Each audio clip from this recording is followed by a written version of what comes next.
So getting into volume 7 of Alya Sometimes Has Her Feelings in Russian. Wow. Wow. Wow. Wow. Wow. Wow. Wow. That was interesting. Interesting indeed, because at this point I'm just like, Masha, will you marry me? Honestly, it's hard to really barrack for Alya. I understand why some people are like, she is the main love interest. I know she will be continued to, and I do love Alya. I do really love her, but it's really hard to not like her sister, because my god, one, she's hot. Two, she has massive juggerlugs. But three, she's very flirtatious. And I really like that about her. Like, she's very, like, becoming a lot more definitive on, like, she's like, oh, yes, I want to be with you. Yes, I said I want my sister to kind of be more forward of her feelings, you to understand the feelings, blah, blah, blah, blah, blah. But I kind of want to hook up with you as well.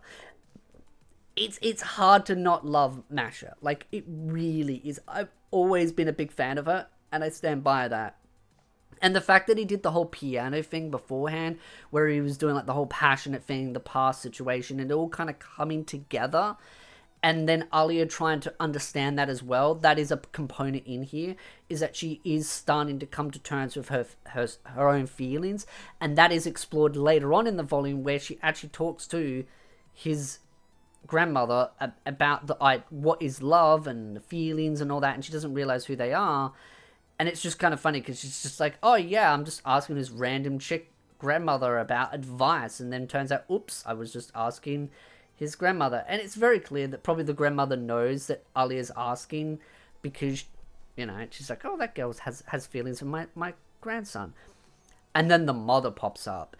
But the thing is, Alya, and this is the thing, I knew this was going to happen. I knew as soon as the grandmother was there, and I was like, oh god, the mother's going to be there too. I was like, come, there's going to have to be some point where there's going to be a conflict. But Alya didn't twig. She's like, oh, that's Yuki's mother with his grandmother. Or, no, his grandmother and grandfather. And I'm just like, oh my god, you're so close, but you're so far away. It's like, and then she's trying to piece it together, be like, oh, why are they together? Clearly there's like some part, and then finding out that he doesn't like the mother, and it's like, oh my god, woman.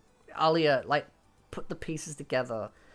But it's also understandable why she hasn't worked it out. I know some people are like, oh, she's stupid because she hasn't worked it out. But you've also got to understand, she has no idea. Like, sure, from us, we can understand why these pieces are falling together, but it's like that ivory tower situation. You've got to understand that Alya is not going to realize until more pieces of the puzzle kind of start to stick out. And then that bonus chapter at the end was kind of cute as well. It kind of gives a bit more insight to the mother figure, and honestly, I'm really curious to see more of that as the story goes on. I love the way, when you look at these images from an outside's perspective, like you look at like the cover, you look at the images in the light novel, and you're like, how the hell is the story going to pull this off? Where these characters are like in police outfits and like those classical schoolgirl outfits and all this kind of stuff. And it's like, why are they wearing this? Why is she wearing this like princess outfit? And then it's just like the story comes up and I'm like, okay, you know what? Yeah, sure. It makes sense, but I'm like, damn, they really come up with creative ways to make these girls wear the most craziest things. And I have a feeling that's going to be a continuous thing going forward. Like, they're just going to wear some crazy things. The other thing, though, too, is Masha. Like I said before, Masha is a major part of this. Masha also confronting the fact that she's like, oh, hey, guy that I like, I've been quite forward and flirtatious with you and everything like that, and getting all clingy and huggy and all the rest. I realize that you're a guy and you have a thing between your legs, and you might have testosterone and you might have all these feelings and pent up emotions, and yeah, I understand them, but I'm still gonna do it anyway. Like, my god, girl, you've come to terms with the fact that you've been kind of, getting him his motorboat going, like his engine revving, that third engine, that as I like to call it, peppy. You've got that revving, and even though you've realized that, you're still like, I'm still going to keep it going. I'm still going to make it flow. What's interesting is the fact that Masha is the one that gets it going. Alya isn't quiet. And it's like, damn, girl, you've got some game. But she doesn't flirt to the point where Mash does. Though it is really cute at the end of this volume how Alya kind of confides with him, kind of hugs him from behind, because she's really upset and frustrated that she lost that race. And I think at the same time, she knows that she's been immature. He knows she's been a little bit immature, but it's that stubbornness, that pride that she has. And I think that's something that she needs to overcome, is the pride, the stubbornness. Once she's able to overcome that, I think she'll also become better at being a leader, better at overcoming issues, because this is the thing about life.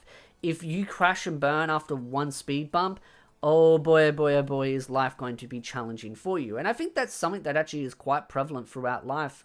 And I see it quite a lot with younger kids these days, is they hit one speed bump, they run into one problem in their life, and it's the most sort of dumbest and smallest thing, and they instantly just crash out. Like they have a group of friends, and one person says something they don't like, and instantly it's the end of the world. Oh no, I can't be friends with you anymore because you did thing that I don't approve of, and I can't accept that, and they crash out, they break down. And I think communication and acceptance and understanding and open-mindedness is something that is sorely missed. I think Ali is an interesting character in that she's not that extreme, but she shows a bit of that issue of stubbornness, and seeing her develop through it and seeing him complement that, I think is really good as well. Absolutely. I think it's really good. As my notes say, there's a lot of growth, there's a lot of development. Alya is still growing as a character. As far as will this be shown in something like the anime format? It depends on the sort of the amount that is adapted in the second season. But the one thing that really stuck up to me, and I honestly am debating on titling the video after this, the Harem King. There's some fun, interesting references to High School DxD in this, and I really loved it. It is this new girl that's introduced, and clearly she's going to become a major character in the story. Not major, but she's just going to be a more major part in the story. And I just call her like the Issei, but for chick. When she's been introduced, and she's very flirtatious, she's very charismatic, she's very silly. Clearly there's going to be some major development. But she kept referring to him as like the Harem King. And I just was like, this is such a good reference to High School DxD. It's just a nice little tie-in. But it's like, oh, like, where is that going to go with her?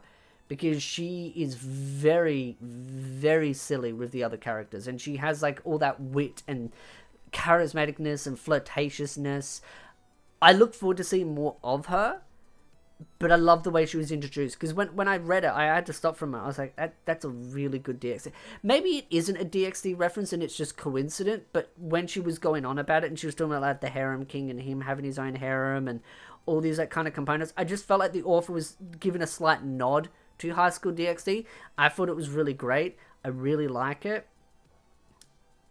But that is also leading into the whole race thing as well, where she's kind of like joining the group, helping them out, and I feel like she's going to be a new ally that's going to be consistently there, because that is a major part of this story, is the race, the cavalry race, and also other parts to that cavalry race, like the before parts, like the treasure hunt thing, and him having to find someone that has a boyfriend, and then him picking Masha, and then Alya being upset about it because, oh, Masha holding hands, and oh, Yuki's been like, hey, you have to carry Masha, do the princess. And he's like, yeah, no, she's too heavy. And I don't think it's like heavy in the sense of like she's fat. No, she's not. But you got to realize she's got a nice figure. And she's got a big pair of juggalugs, and those definitely have weight on them. That man, and then he decides to have her on the back. And I'm like, yeah, well, honestly, I would have loved to have seen the princess carry, but yeah, I get why he couldn't do it. But still, he had to carry her on the back, and still having that like, oh yeah, Alya didn't like seeing that. And then her kind of saying, you know, I don't actually really have a boyfriend. The only boyfriend I've ever had is, you know, technically nudge him, because that's the only boy that she's ever had feelings for and still does. This is the problem. I can't help but want them to get together. Like, generally, like, the chemistry between them is just, like, so much better than him and Alya, but the development between him and Alya is far more heavy. Like, there's so much development between him and Alya, and the chemistry is there, but I just really like Masha. Like, I like her flirtatious nature. I like her voluptuous,